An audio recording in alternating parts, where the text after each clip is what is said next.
Nuwun sewu Bapak Ibu, nanti untuk kondisi luka sunat putranya setelah selesai gigitan itu akan diperban, bentuknya kurang lebih seperti ini ya.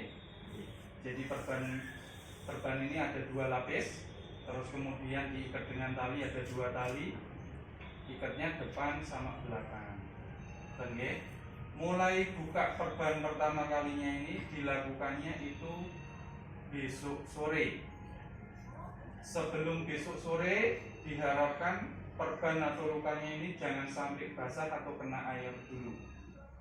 Nanti kalau mau mandi sementara cukup dilap atau disipin aja badannya. Kalau mau pipis seperti biasa tidak usah takut ya. Nanti sementara ceboknya menggunakan tisu kering. Jadi sisa pipis tadi dilap atau ditutul aja pakai tisu kering.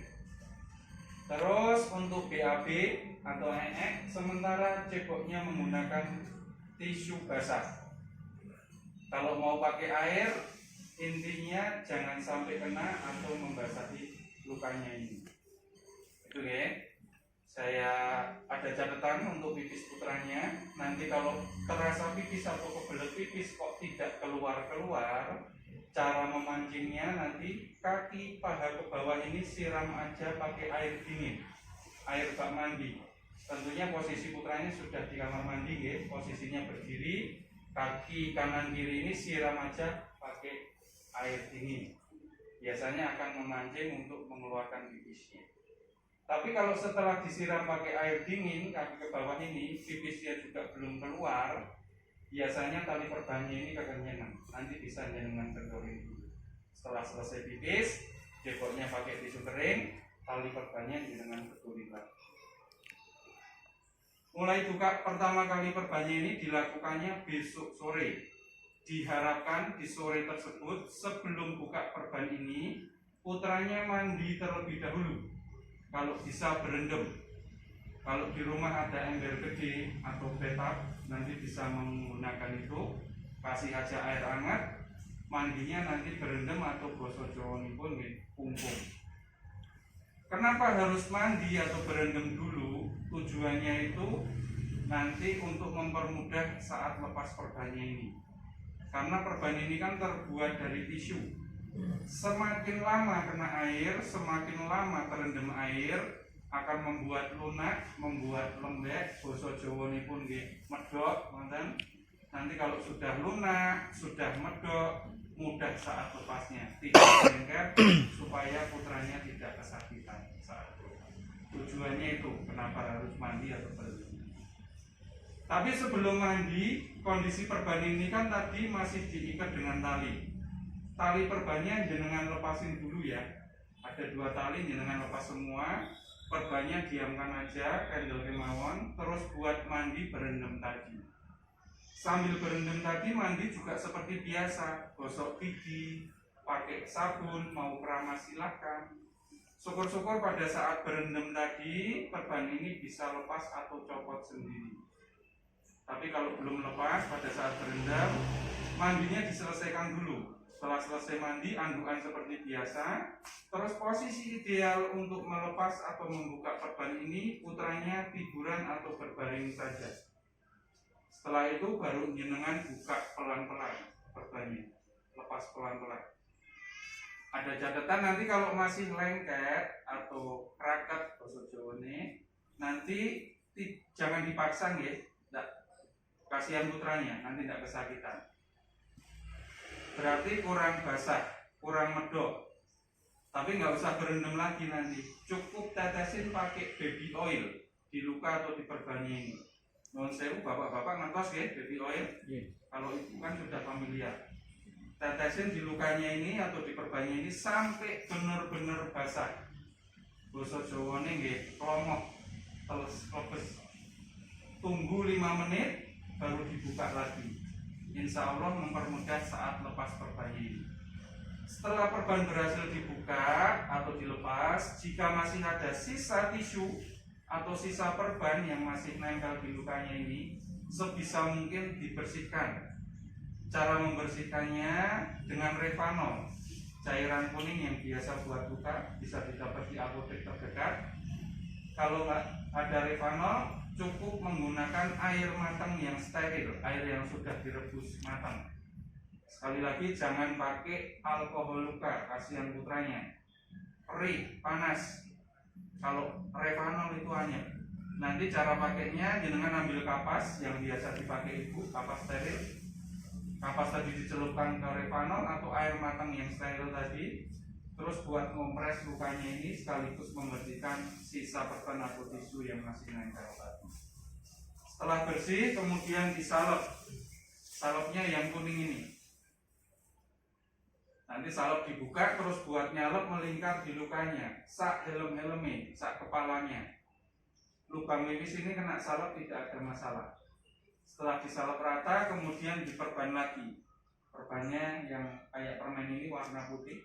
Ambil satu aja, terus dibuka, bentuknya nanti seperti ini. Terus buat balut atau merban lukanya melingkar. Dilihatin lubang lipisnya. Tunggu ya. Setelah diperban, kemudian diikat dengan tali. Satu perban, satu tali saja. Cara mengikatnya nanti di tengah sini seperti tali sepatu. Simpul hidup tali wangsul. Supaya mudah saat lepas, nanti tinggal tarik. Terus kami bawakan obat yang diminum. Ada 2 obat, antibiotik dan pereda nyeri. Non sewu ini saya tanya sekali lagi ke jenengan-jenengan, untuk putra-putranya ada yang punya alergi obat selama ini? Tidak ada nggih? Tidak aman. Ini kami bawakan antibiotik ini, aturan minumnya 3 kali sehari setelah makan. Pagi, siang, sore, atau malam menjelang tidur. Setiap minum 1 kapsul. Nanti bisa diulang di hari-hari berikutnya. Dipastikan antibiotiknya ini habis. Terus yang satunya ini pereda nyeri. Pereda nyeri ini tidak wajib diminum. Diminumkannya kalau putranya ngeluh sakit saja, merasa kesakitan. Indikasinya ya perih, nyeri, ngilu, dan serenut, kemeranyas itu bisa diminumkan pereda nyerinya ini. Kalau tidak ada indikasi sakit, tidak usah diminum. Aturan minumnya minimal setiap 6 jam. Itu pun kalau ngeluh sakit. Pagi ini setelah selesai sunat di sini, untuk putra-putranya semua sudah kami minumkan obat-obatnya ini. Mulai minum lagi nanti setelah makan siang, setelah makan sore atau malam nanti, terutama yang antibiotik yang wajib diminum. Kalau untuk yang pereda nyeri ini kurang lebih 6 jam ke depan, kurang lebih jam 1 siang nanti. Itu pun kalau putranya ngeluh sakit, tapi kalau nggak ada indikasi sakit tidak usah diminumkan. Tapi kalau sebelum jam 1 siang putranya sudah ngeluh sakit, jangan langsung diminum juga, karena minim 6 jam aturan minumnya. Caranya nanti jenengan angin-angin dulu lukanya. Jadi dibuka, telanjang, dikipasi, disis. Setelah 6 jam atau setelah jam 1, kalau masih ngeluh sakit, monggo diminumkan pereda nyeri. Setelah itu 6 jam ke depan. Terus untuk kondisi luka sunat putranya ini dijahit Bapak Ibu, tapi sudah menggunakan benang khusus. Nanti tidak usah dilepas, tidak usah dicopot, akan menyatu sendiri sama daging. Tapi nggak butuh proses ya. Meskipun luka sunatnya ini udah kering, sudah sembuh, biasanya benang jahitannya masih. Sekali lagi jangan dicopot, nanti nggak malah pendarahan. Candle ke mawon, terus disalep mawon. Tuh. Terus jadwal buka perban dan mengobati lukanya lagi dilakukannya setiap hari, setiap sore. Mulai pertama kali kan besok sore, setelah itu dilakukannya setiap sore ya. Caranya ya seperti tadi, untuk mempermudah buka perban harus mandi atau berendam dulu. Kemudian dengan salep diperban lagi, diulang di hari-hari berikutnya, dipastikan sampai lukanya ini benar-benar kering atau sembuh. Mandi pagi sementara cukup dilap atau disipit.